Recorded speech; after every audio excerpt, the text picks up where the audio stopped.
W1VLF. Hey everybody, this is Paul W1VLF. Welcome back to the lab.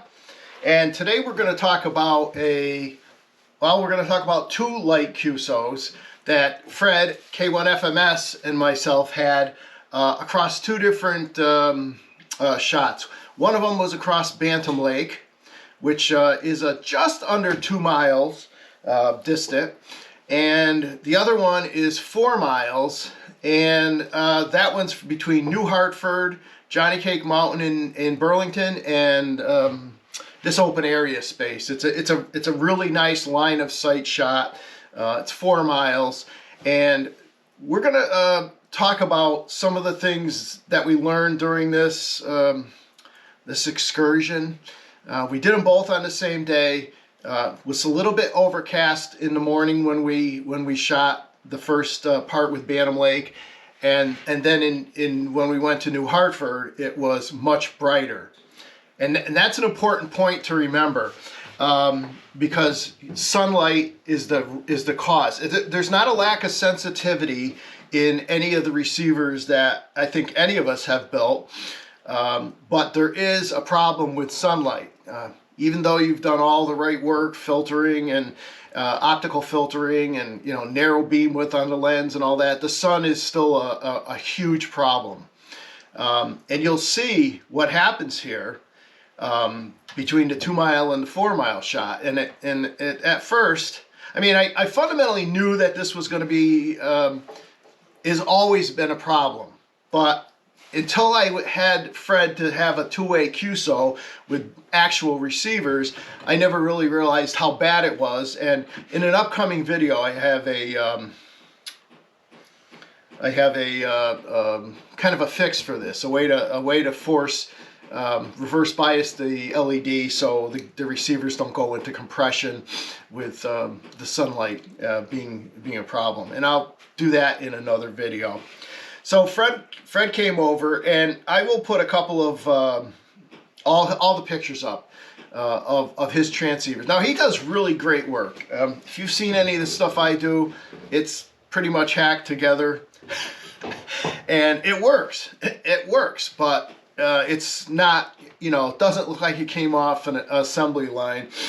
Fred is really good at design and making things look nice. Fred was over here.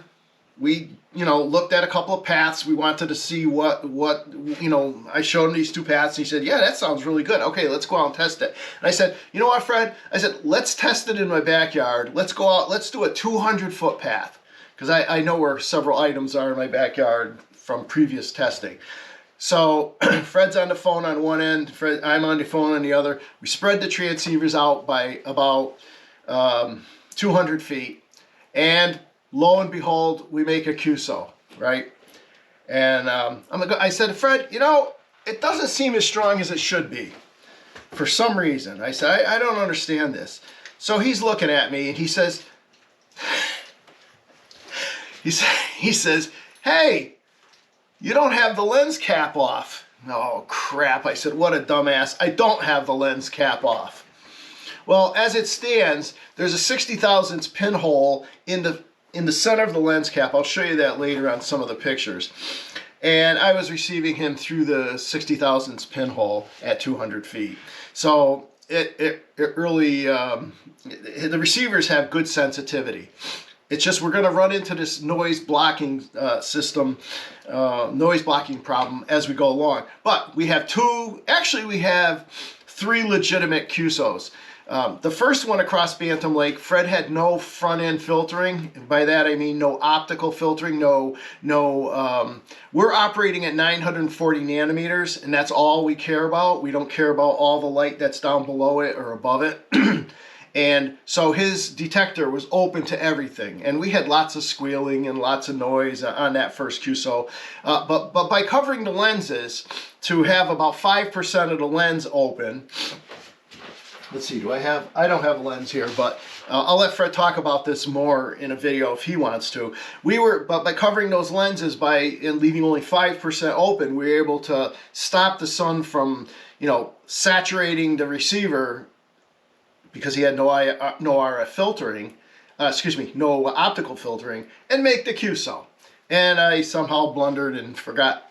I tried to record it, but I didn't. So in this video, Fred has made, this is a week later, Fred put in front end filtering, optical filters in front of the diodes, in front of the photodiodes, and lo and behold, the receivers came to life, right? So now we're out in the field and we're doing this 2-mile shot, and it's like just a piece of cake, right? Then we moved on to the 4-mile shot, and I'll come back and talk about that a little bit later. But right now we're going to run over to the computer and I'll voice over, show you some of the stuff that Fred built.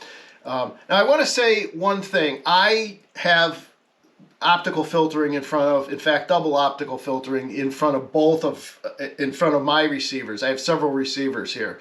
One with a Fresnel lens and one with the same exact lens that Fred's using. So I've made that 4-mile shot with a single diode. And when we were making the shot, something was going on. We couldn't figure out. He could copy me, but not real well. And I could copy him, but not real well. And then when the sun went, the cloud came over later on, you'll see this in the video, all of a sudden the copy was much better. So the sun is a major, major, major problem, and I'm going to make a video covering that. So let me go over and show you some pictures of that Fred made, in this presentation of Fred's equipment, and we'll look at that, and then we'll come back, discuss the shot, listen to the audio from the 2-mile shot, and then we'll move on to the 4-mile shot. I think we'll start off with a couple of pictures of the actual transceivers themselves. As you can see in this photograph, very nicely made with 20/20 aluminum extrusions, rifle scope for aiming on top of each unit. These boxes, I believe he got at Home Depot. He could tell you the size of them. Also, signal generator here for the diodes. For the transceive frequency, built-in speaker, high and low gain. And let me move on to the next photo. Okay, so here's the lens. These are from projection television sets. And when Fred bought his, he bought a set of 3, and he's got a lens cover. And if you look in the middle of that lens cover, I don't know how well you can see it, but there's a hole in there. It's 60 thousandths in diameter. And at that 200-foot shot, that's what we were communicating with. I was hearing him very well with only a 60 thousandths aperture. So the sensitivity is certainly there. Just a quick shot of the 24 LEDs that are in the transmit array on the K1FMS transceivers. These are operating at 940 nanometers. As human beings, we can't see 940 nanometers. And in fact, there are low-pass filters. Is it low pass or high pass? High-pass filters in front of cameras, your digital camera and your iPhone, Android camera, to block out infrared. Because its effect is so dramatic on the photo sensors. Anyhow, this one, if you look at these at night with your camera, you will be able to see them glowing, and it represents itself as kind of a purplish pink glow. So here's the shot, the 2-mile shot from Point Folly at the top of the screen to Morris Beach across Bantam Lake. Now, one would assume when you look at the elevation chart, you would think that, well, it's flat on both sides, or the path should be flat, right? The water's flat. Actually, where I was on the receive site, I was up on top of a hill overlooking to try to get the distance up to 2 miles. So anyhow, there's the shot. Fred took this photograph of looking at the 2-mile path. I am up on that little hill in the middle of the rifle scope, somewhat higher than the elevation of the water. And now the meat of the program. Here's the actual audio of the 2 mile contact. And we are recording. Okay, this is W1VLF in QSO with overlight with Fred, who's on the other end of the lake, somewhere in that neighborhood. He's on the phone as well. And here's his rig. Oh yeah, the phone is making noise in the speaker. Go ahead, Fred. Send me some CW.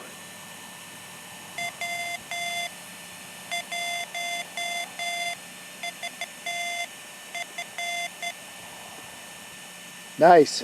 I screwed it up. That's okay.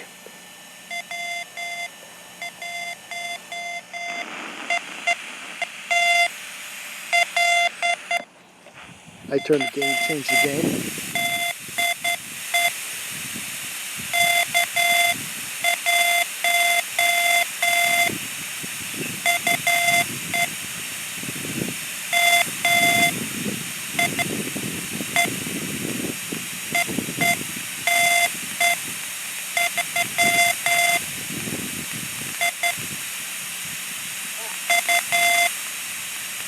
I got to control the speaker on my phone. The latency's screwing me all up. Yep, Hang on. yep, I'm okay. going to send over again. Okay, so Fred's having a little bit difficulty because there's latency on the phone and there's a direct shot here to the receiver. So, Okay, here we go. all right, Fred can't hear me.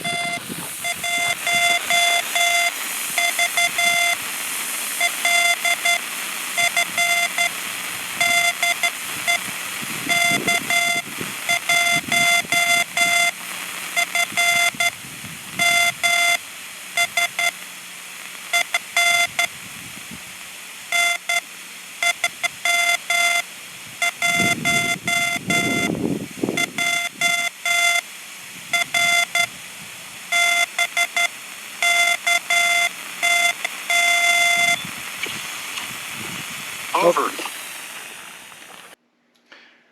So as you can see, everything worked out pretty well on that 2 mile shot. And so after those good results, Fred and I had a well-deserved grinder. And then we moved on to New Hartford. And by the way, Fred paid for the grinder, so I thought I'd give him a little plug here. We moved on to the shot between Johnny Cake Mountain and New Hartford. Fred was at the Johnny Cake Mountain site. I was at the New Hartford site. It was 4 miles apart. So theoretically, you say to yourself, okay, 4 miles, inverse square law, 6 dB a loss, right? Because it's twice the distance. And then you think, okay, there's some additional loss, like a half a dB per kilometer through the actual atmosphere. And then you say, well, you know, have conditions changed? Yeah, they have a little bit, but looking through the telescope, I could literally see Fred at 4 miles. So the attenuation in the atmosphere hadn't changed, but what had changed was the amount of light. The amount of sunlight. The somewhat overcast conditions of the first shot were now in bright sunlight in the second shot. So so you would say, wow, sounds like you guys had plenty of headroom for the 4 mile shot. And when we got there, we both thought, you know, there's something's wrong here. Something, either the attenuation is incredible, you know, much greater. We're not pointed at each other. So after optimizing both ends of the link, signal to noise was not what we expected. I expected to have it be, you know, much better than it was. And it ended up that what we were battling against was the actual sunlight in the background. Again, I have another video coming up about how to mitigate that. And that was even a problem now that I look back at the video and the signal levels and everything on the 2 mile shot. But there was so much headroom there and it was overcast that it wasn't really a problem. But at 4 miles with the bright sun, it was. So let me take a look at that and I'll show you some video and then talk a little bit more about it after I get done, I guess. Before we go any further, I just want to show you, this is a quick shot from my location in New Hartford to Fred on the hill in Burlington. And there's Fred right there. Okay, there he is. That's Fred standing right there, and that's his test, his receiver and everything right there. So there we go. Okay, we're up on the 4 mile shot here. Okay, there's Fred's.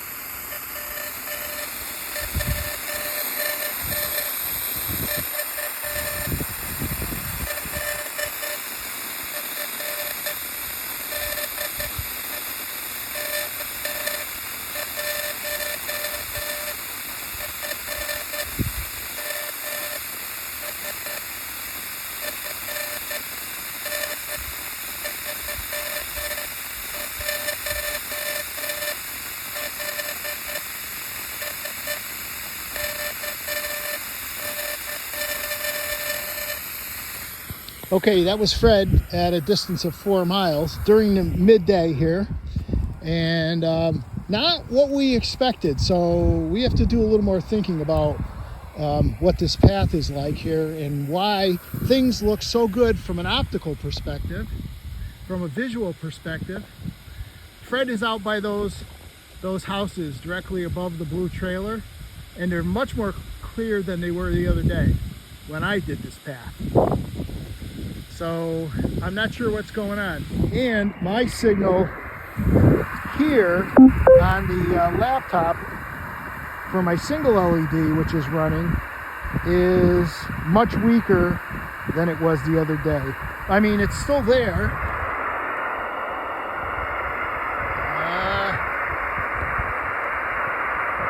Well, you'll have to see it in the, Fred's calling me. It's W1VLF. So as you can see, right after the end of that, I completed the contact with for Fred at 4 miles, but it wasn't anywhere near what our expectations. So what was going on there, and what we would find out later is when some clouds came over on my side and obstructed some of the sunlight, what happened is all of a sudden his signal got so much better on both using the spectrum analysis and also by ear in the receiver. So that's is going to be a common problem, right? You're fighting the sun. Here's a guy with an array of LEDs 4 miles away, and you're fighting against the sun, which has an incredible amount of output power at those frequencies. So that prompted me to do the next video that's coming up. And you'll see how I will do some actual testing here in the lab with a weak signal source and some very bright sun, the signal to noise ratio before the addition of reverse bias, and after at low signal levels and high signal levels. So stay tuned for that. But for right now, I'm going to put this one up and let you guys check it out. Fred has sighted out a couple of 10-mile shots, and I think with the addition of the bias to force the diode out of saturation, the photodiode out of saturation, I think those paths are more than doable. So that's it for now, W1VLF. That other video about the sun noise mitigation, I'll have it in maybe another couple hours or so. 73 W1VLF, clear.